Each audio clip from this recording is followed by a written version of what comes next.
One of the things I love so much about conscious recovery is that it really is challenging some of the prevailing paradigms, both within the psychology and the addiction treatment field.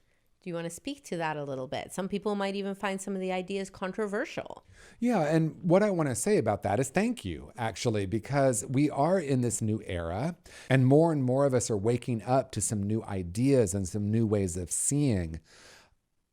To be clear, conscious recovery isn't an answer. It's more an opportunity to explore some different possibilities, right? So it will work well with whatever anyone is doing. So if they're part of a recovery support group, if they have a particular type of therapy that's working for them, our hope is that conscious recovery will only enhance that and offer different possibilities.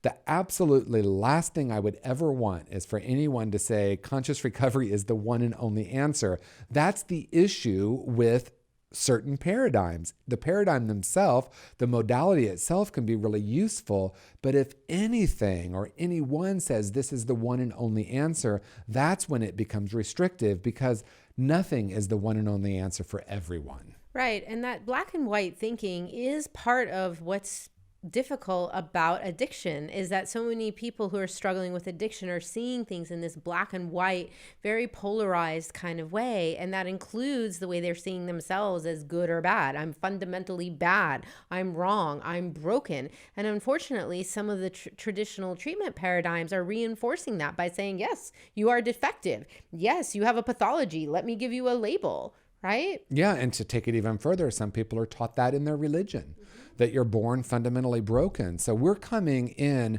not saying that that's right or wrong, but just asking the question, is there a different possibility? What gets created if you begin to ask yourself the question, what if I were to begin to open up to a different possibility?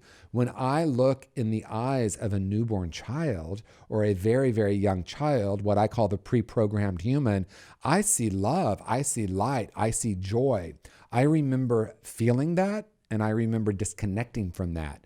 And when I look at it through those eyes, I recognize that is the shared experience of humanity, that we do come in as these beautiful beings of light, and then we start to get programmed with religion, with thought patterns, with family systems, with school systems that teach us we're something other than that whole and perfect being. Right. That we're something other than ourselves, our genuine, authentic selves. And the level of that pain and suffering that gets created from that disconnect, that creates the toxic shame and all of that. And it's no wonder so many people are struggling with addiction and depression and such. And why addressing the spiritual component, like you talk about the 4 rooms. We want to look at the physical, the mental, the emotional. Yes, traditional treatment does a great job at looking all that, but what about the spiritual? Yeah, and not to be confused with religion, right? So spiritual to me is about that essential truth. And so more and more of us are now starting to ask ourselves the question, what does that mean to me? Not what does that mean to someone else, or someone please teach me, right? So I think the paradigm of the teacher having the answer, I think that paradigm is fading away. We see those structures crumbling. Conscious recovery isn't saying, here's the answer, I have it for you. It's really more a question. What if you're not as messed up as you think you are? What if underneath all of this behavior is a whole and perfect person? What if the behavior or the addiction is actually a strategy that once helped you, but maybe isn't serving you in the way that you want now? That's a totally different way of looking at addiction. Well, and it's revolutionary and empowering. And I love what you said about, old paradigms crumbling. Why, the living in the question, which is one of the spiritual principles you talk about in the course, when you are living in the question, you also have to ask, where did this belief come from? Is it still serving me? And is it time for something different?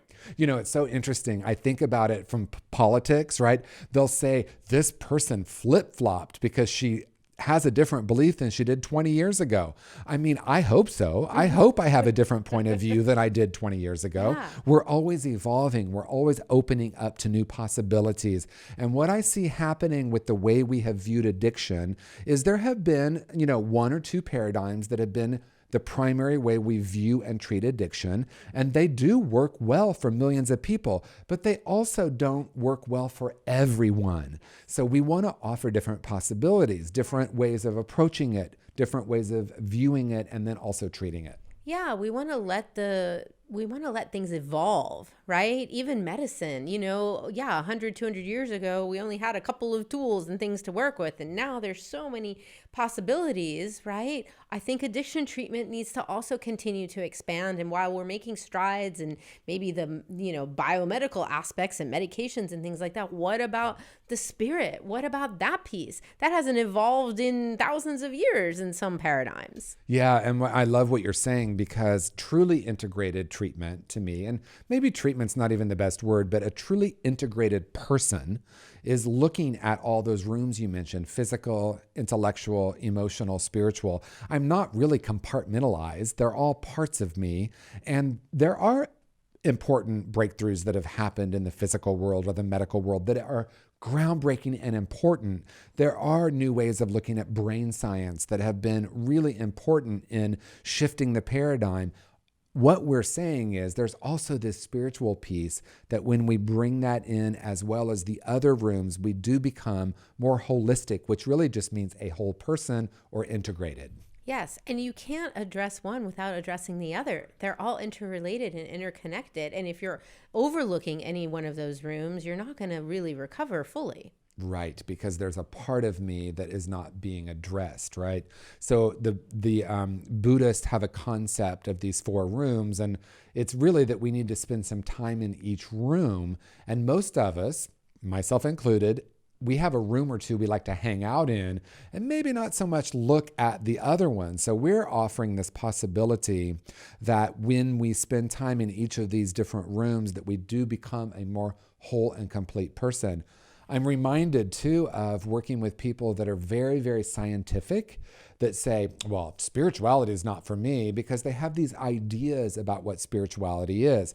But when I start talking about vibration and frequency, and I start saying, well, let's look at that scientifically, how frequencies align.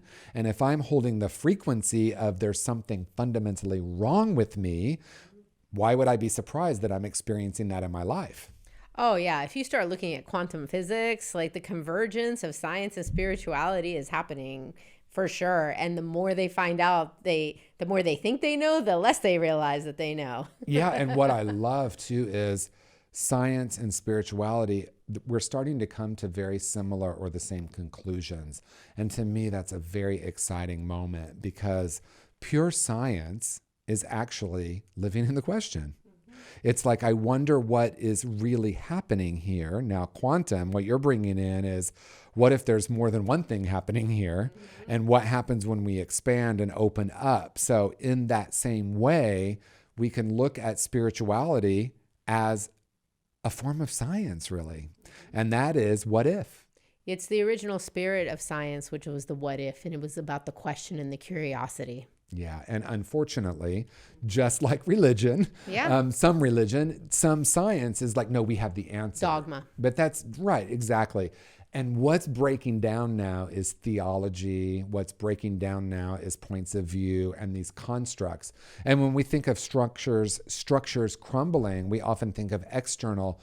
But I know for myself in my own recovery, and certainly in conscious recovery, we're talking about the internal structures of knowing that do need to be questioned. What if this isn't true?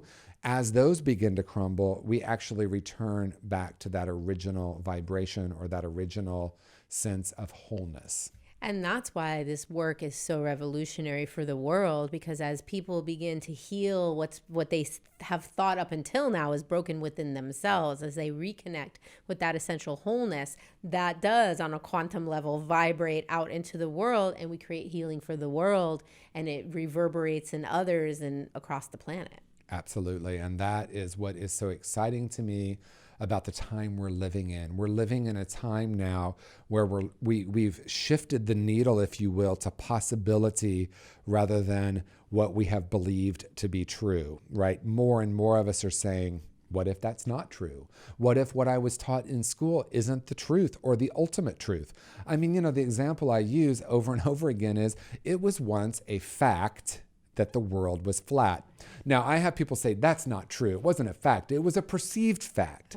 So do we know everything? No. Science certainly recognizes we don't know everything. And to me, true spirituality is all I know is not all there is to know.